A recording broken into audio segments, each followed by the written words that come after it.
in the beautiful New South Wales countryside of OBERON. I'm with Chris Muldoon, a local, because John Ruddick, Libertarian member for the Upper House. And behind us, on this range, this beautiful countryside behind us, there are these absurd plans to build 250 wind turbines over 300 metres tall. This is a nonsense. This is only done because of the nonsense policy of net zero. These things would not be built unless they were being subsidised by higher electricity prices.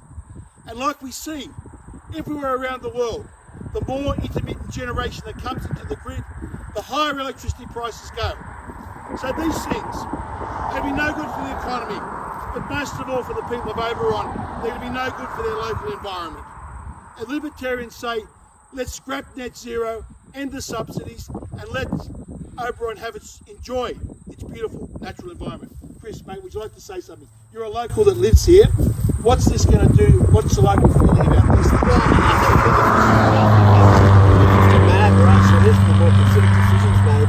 They're not taking into account the environmental, the social, or the economic impacts. I'd imagine the tourism is a big part of this area. Absolutely. The countryside truly is magnificent, driving in here, seeing all those mountain ranges, and to think they're going to be desecrated by these giant steel monstrosities, it really must be a concern for the local tourism operators. Absolutely. We think we get up to 1 million visitors a year, right. But that number is just not taken into account. Again, it's another factor. It's the social, the environmental, and the economic impacts. Okay. People just don't care. Okay. Look, we're going to fight. We're only a small libertarian party. With election coming up. We have a platform of no net zero, scrap net zero, scrap these wind turbines on these beautiful ranges of our national park. John, what do you got? One of the major tourist attractions here was Jenolan Caves. The state government decided to shut that down about 6 years ago over BS. And so that's hurting the economy. So the government on the one hand is wrecking a good thing that was bringing in prosperity, and now they're going to build 250 of the world's biggest wind turbines. Now, don't think this is a Labor Party government's problem. This was invented by the Liberals and the Nationals in the state and federal government. Now Labor's going along with it. This was a plan set up by Liberals and Nationals. So voting Liberal or National out in the country isn't going to stop these grotesque wind farms. So let's scrap the subsidies, scrap net zero, and scrap this ridiculous proposal that's going to damage the local environment here in OBERON. The unrealistic targets set by the government, we are in a headlong, chaotic, ad hoc and random rollout of industrial-scaled energy projects. This may deliver stranded assets and a duplication of energy systems. This is what Andrew Dyer, Australian Energy Infrastructure Commissioner, reported in his recent report to the federal government.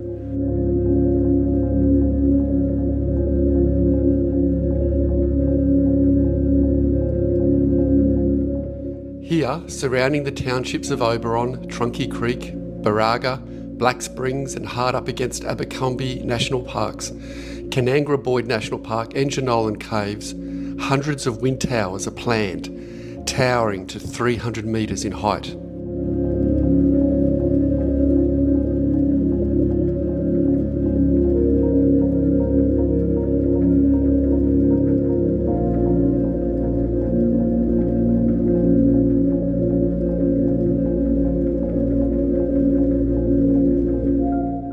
The Paling Yards wind farm is proposed in a picturesque region encapsulated by national parks either side.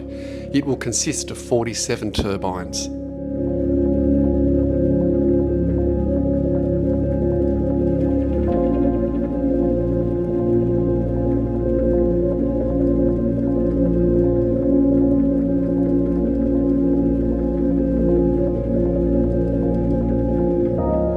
The Pines Wind Farm is currently in planning stage and will consist of many hundreds of wind turbines with a maximum blade tip height of 300 metres.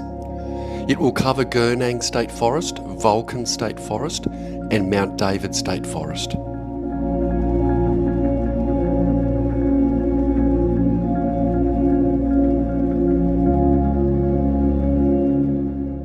This is what is happening right now in Queensland at the Clark Creek Wind Farm and Caban Wind Farm.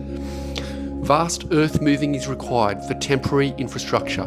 all reliant on new transmission, expensive short-lived batteries, new pumped hydro schemes, and an additional fleet of new gas turbine plants for when all this fails.